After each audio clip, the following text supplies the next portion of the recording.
Hello friends, எல்லாருக்கும் வணக்கம். இன்றைக்கி நம்ம சேனலில் என்ன வீடியோ பற்றி பார்க்க போகிறோம் அப்படின்னு பார்த்தீங்கன்னா, நீங்கள் புதுசாக ஆதார் கார்டு எடுத்திருக்கீங்க அப்படின்னா, எடுத்து முடிச்சதுக்கப்புறம் பார்த்தீங்க அப்படின்னா ஒரிஜினல் ஆதார் கார்டு வரத்துக்கு லேட் ஆகும். ஆனால் அதுக்கு முன்னாடி நீங்கள் பார்த்தீங்க அப்படின்னா ஆன்லைன் மூலமாக ஆதார் கார்டை வந்து நீங்கள் டவுன்லோட் பண்ணிக்க முடியும்.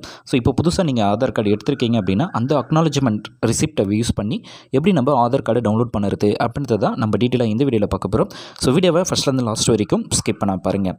இந்த வெப்சைட்டுக்கான லிங்கை நான் டிஸ்கிரிப்ஷனில் கொடுத்துட்றேன். நீங்கள் டேரெக்டாக கிளிக் பண்ணி இந்த வெப்சைட்டை வந்து நீங்கள் விசிட் பண்ணுங்கள். ஸோ இதில் தான் நம்ம ஆதார் கார்டை வந்து டவுன்லோட் பண்ண போகிறோம். லெஃப்ட் சைட்லேயே உங்களுக்கு வந்து டவுன்லோட் ஆதார் அப்படின்னு சொல்லி ஒரு ஆப்ஷன் கொடுப்பாங்க. அந்த ஆப்ஷனை கிளிக் பண்ணிக்கோங்க. இதில் பார்த்தீங்க அப்படின்னா 3 ஆப்ஷன் கொடுத்துருப்பாங்க. ஒன்று பார்த்தீங்க அப்படின்னா என்ரோல்மெண்ட் ஐடி. ஸோ இந்த தான் நீங்கள் ரொம்ப நோட் பண்ணணும். Enrolment ID. நெக்ஸ்ட்டு பார்த்தீங்க அப்படின்னா date of birth. So first அதில் என்ரோல்மெண்ட் ஆதார் கார்டு நம்பர் கொடுத்துருப்பாங்க, enrolment ID and virtual ID. So first நம்ம செகண்டாக இருக்கிற என்ரோல்மெண்ட் ஐடி யூஸ் பண்ணி தான் நம்ம டவுன்லோட் பண்ண போகிறோம்.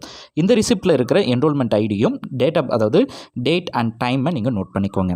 ஸோ ஃபஸ்ட்டு நம்ம என்ரோல்மெண்ட் ஐடி அப்படின்ற ஆப்ஷனை கிளிக் பண்ணிக்கலாம்.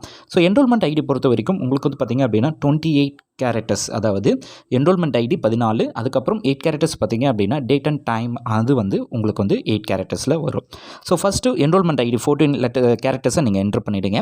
நெக்ஸ்ட்டு பார்த்தீங்க அப்படின்னா டேட்டு, அதாவது டேட்டை என்ட்ரு பண்ணுறோம். ஸோ டேட்டை பொறுத்த வரைக்கும் பார்த்தீங்க அப்படின்னா ஃபஸ்ட்டு இயரை என்ட்ரு பண்ணணும்.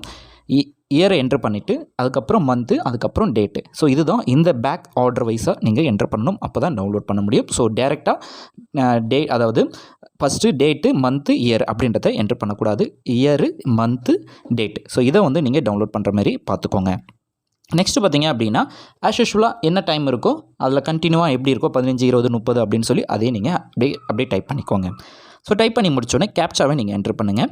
ஸோ கேப்சாவை என்ட்ரு பண்ணிக்கலாம். ஸோ கேப்சா என்ட்ரு பண்ணிவிட்டு சென்ட் ஓடிபி அப்படின்ற ஆப்ஷனை கிளிக் பண்ணுங்கள். ஸோ சென்ட் ஓடிபினா ஸோ ஆதாரில் என்ன மொபைல் நம்பரை நீங்கள் ரெஜிஸ்டர் பண்ணும்போது கொடுத்தீங்களோ அந்த நம்பருக்கு வந்து ஓடிபி சென்ட் பண்ணுவாங்க. அந்த ஓடிபியை நீங்கள் வந்து என்ட்ரு பண்ணிக்கோங்க. நெக்ஸ்ட்டு பார்த்தீங்க அப்படின்னா கீழே உங்களுக்கு வந்து டியூ வாண்ட் ஏ மாஸ்க்டு ஆதார். மாஸ்க்டு ஆதார்னா ஒன்றும் கிடையாது. ஆதார்னா உங்களுக்கு வந்து லாஸ்ட் 4 டிஜிட் மட்டும் தான் விசிபிளாக இருக்கும். மற்ற எல்லாமே /int மாதிரி இருக்கும். ஸோ அது வேணும் அப்படின்னா நீங்கள் வந்து யூஸ் பண்ணிக்கலாம். இப்போது ஆதார் ஓடிபி நம்ம என்ட்ரு பண்ணிட்டோம். சக்ஸஸ்ஃபுல்லாக நம்மளுக்கு வந்து பார்த்திங்க அப்படின்னா டவுன்லோடும் ஆகிடுச்சு ஆதார் கார்டு.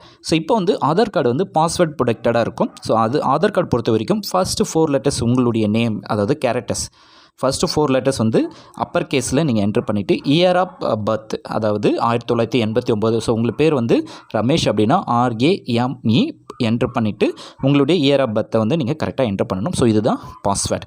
ஸோ பாஸ்வேர்டு கரெக்டாக நீங்கள் அதை ஓப்பன் பண்ணும்போது நீங்கள் வந்து கொடுத்துட்டதுக்கப்புறம் பார்த்தீங்க அப்படின்னா சப்மிட் அப்படின்னு கொடுத்தீங்க அப்படின்னா உங்களுடைய ஆதார் கார்டு வந்து ஷோ ஆகும். ஸோ ஈஸியாக நீங்கள் டவுன்லோட் பண்ணிக்கலாம். அதுக்கப்புறம் பார்த்தீங்க அப்படின்னா ஒரு 2 வீக் கழிச்சோ அல்லது 3 வீக் கழிச்சோ நீங்கள் எங்கே அப்ளை பண்ணிங்க பார்த்தீங்களா, ஸோ அது நீங்கள் உங்களுடைய போஸ்ட் மூலமாகவே இந்த ஆதார் கார்டு வந்து உங்களுக்கு வீட்டுக்கு வந்துடும்.